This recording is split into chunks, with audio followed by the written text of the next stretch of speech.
Dicen que hay vidas que pasan rápido como un suspiro y otras que se vuelven testigos de siglos enteros. Matusalén fue una de esas vidas. Mientras generaciones nacían y morían, mientras el mundo se llenaba de ruido, violencia y olvido, él seguía ahí, caminando despacio, mirando más allá del tiempo, guardando en silencio una fe que muchos ya habían tirado.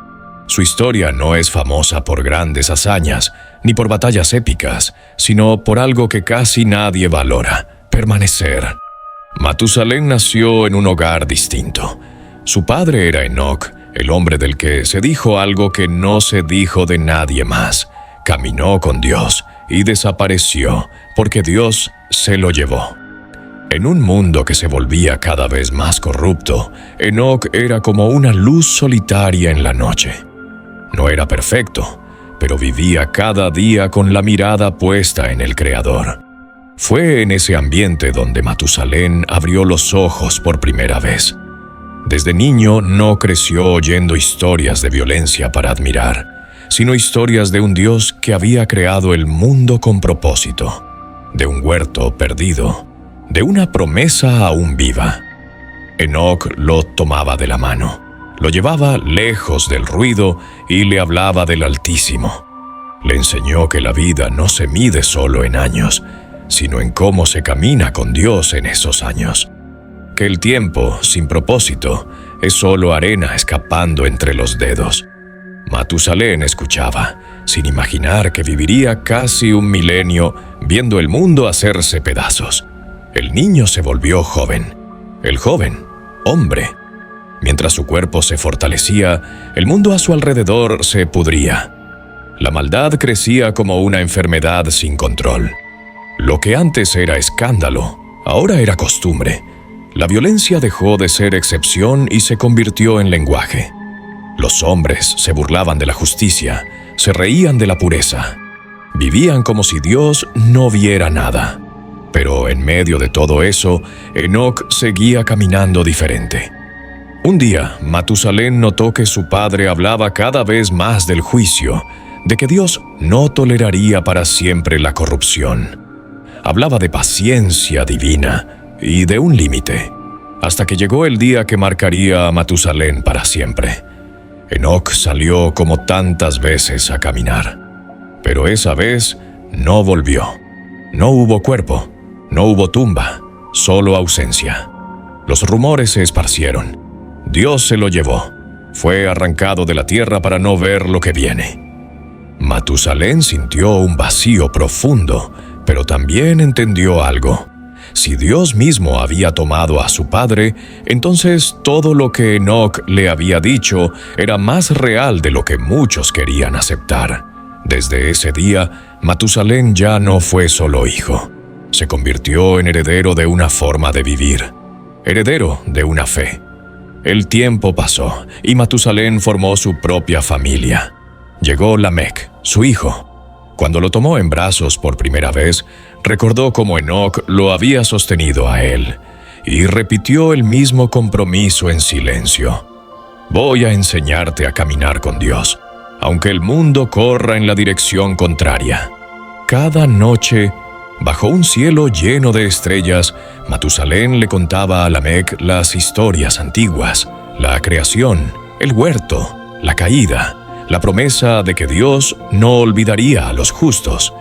Y también le contaba del día en que Enoc desapareció. No como una leyenda para asustar, sino como una esperanza. Dios ve, Dios conoce. Dios no es indiferente. Mientras padre e hijo compartían estas verdades, la tierra se oscurecía. El odio se volvió normal. Las ciudades crecieron, pero no en justicia, sino en soberbia. Se levantaban altares a dioses falsos, se derramaba sangre sin remordimiento, se jugaba con la vida como si no tuviera valor. Había fiestas, música, risas, pero por debajo, podredumbre. Y entonces nació un niño que cambiaría la historia. Noé, el nieto de Matusalén. Cuando lo vio por primera vez, arrugado, pequeño, envuelto en mantas, Matusalén sintió algo en lo profundo. No fue una voz del cielo, No fue un ángel, pero sí una certeza silenciosa. Este niño será parte de lo que viene. Lo abrazó con ternura y supo que las historias que había recibido de Enoc ahora debían pasar a una nueva generación. Con los años, el anciano y el niño caminaban juntos. Matusalén, ya con cabellos blancos, se inclinaba hacia Noé y le decía: «El mundo está oscuro, sí, pero Dios no ha dejado de ser justo». Le contaba cómo era la tierra antes de tanta maldad, cómo se sentía la presencia de Dios cuando Enoc hablaba con él, cómo la paciencia divina no era debilidad, sino misericordia. Noé, en silencio, absorbía cada palabra. Mientras los demás se reían, abusaban, explotaban, destruían, él escuchaba al abuelo que parecía llevar siglos en la mirada. Con el tiempo, las señales se hicieron más fuertes. Tormentas extrañas, cielos pesados, una sensación en el aire de que algo estaba fuera de lugar. Algunos se burlaban. Siempre ha sido así, nada va a cambiar. Otros se hacían más violentos. Muchos pensaban que Dios se había olvidado. Pero en el corazón de Matusalén, las piezas empezaban a encajar. Recordaba frases sueltas de Enoc, advertencias, susurros sobre un juicio que algún día vendría. Y ahora veía a Noé, diferente, íntegro, como si hubiera nacido para una misión que todavía nadie entendía. Tal vez, en alguna noche silenciosa, Matusalén lo miró y pensó: «Tal vez seas el puente entre lo que fue y lo que vendrá después del juicio». Los años siguieron avanzando, y el anciano vio algo que pocos pueden decir que vieron: generaciones completas levantarse y caer. Vio a niños convertirse en viejos, vio nombres olvidados, vio ciudades levantarse con orgullo y hundirse en violencia. Él, sin embargo, seguía ahí, un árbol viejo en medio de un bosque podrido.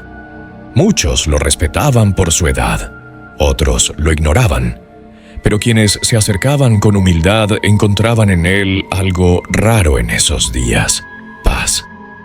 No porque el mundo estuviera bien, sino porque sabía que, aunque la maldad creciera, Dios seguía teniendo la última palabra.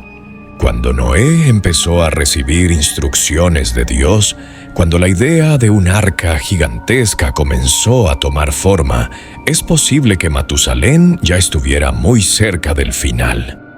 La Biblia no nos cuenta sus diálogos, pero podemos imaginar al anciano escuchando sobre la madera, las medidas, los animales y pensando: «Llegó el tiempo del que mi padre hablaba». Su vida, larga como pocas, había sido un puente silencioso entre la fe de Enoc y la obediencia de Noé. El año en que Matusalén murió, el cielo empezaba a cargarse de una forma distinta. Quizá el anciano, acostado, con los ojos ya cansados, sintió en su espíritu que su propósito estaba cumplido. Cerró los ojos, no con miedo, sino con la tranquilidad de quien sabe que permaneció fiel, aunque el mundo se desmoronaba.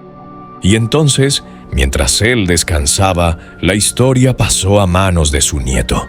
Noé levantó el arca, las puertas se cerraron, las aguas subieron, pero en cada golpe de martillo, en cada tablón colocado, había ecos de una fe heredada: la de Enoc, que caminó con Dios; la de Matusalén, que permaneció firme casi 1000 años; la de un linaje que decidió creer cuando casi nadie lo hacía. La vida de Matusalén nos recuerda algo que olvidamos con facilidad. No todos están llamados a hacer cosas espectaculares. Algunos están llamados a algo igual de grande, pero menos visible: ser columna, ser raíz, ser memoria viva de la fidelidad de Dios. Su nombre suena como símbolo de longevidad, pero su verdadero legado no fue cuántos años vivió, sino cómo vivió en esos años. En un mundo que celebraba la violencia, él eligió la perseverancia. En una generación que se burlaba de Dios, decidió transmitir la fe a los que venían detrás. Quizá tú no construyas un arca, Quizá no veas milagros visibles. Tal vez tu llamado se parezca más al de Matusalén: permanecer firme, enseñar a otros, ser luz discreta en medio de la oscuridad. Y eso, a los ojos de Dios, es tan valioso como cualquier hazaña. Porque las aguas del diluvio se llevaron muchas cosas, pero no pudieron borrar el legado de alguien que decidió caminar con Dios hasta el último día.